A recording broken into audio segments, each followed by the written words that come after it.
Commending the works of the Lord to the next generation is a command given to God's people generally, to the community of believers as a whole.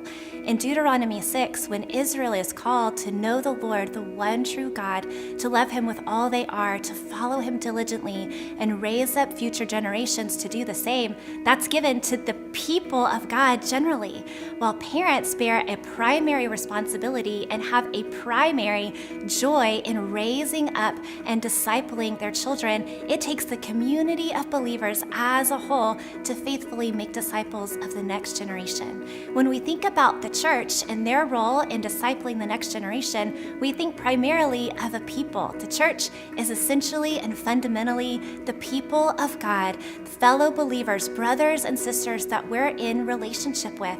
The role of the church is to come alongside parents, to provide encouragement, support, accountability, prayer, to bear with them when things are difficult, when children are testing patience, to celebrate with them when they see the work of God in the life of their child or their family. The role of the church is to come alongside parents and also to provide supplemental voices into the lives of children, commending the works of the Lord, testifying to his goodness, and praying with children and for them to come to faith and walk as faithful disciples.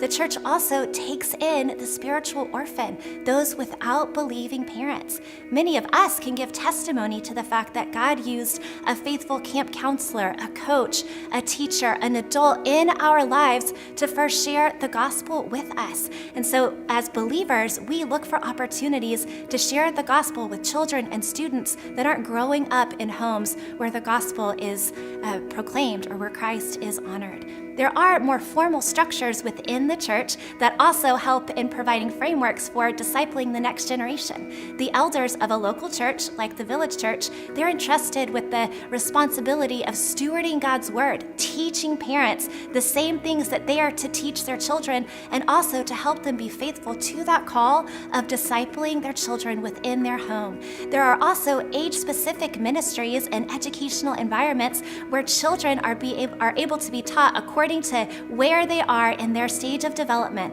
Again, another set of voices commending the works of God, testifying to his goodness, the beauty of his character. Making disciples of the next generation is a community undertaking.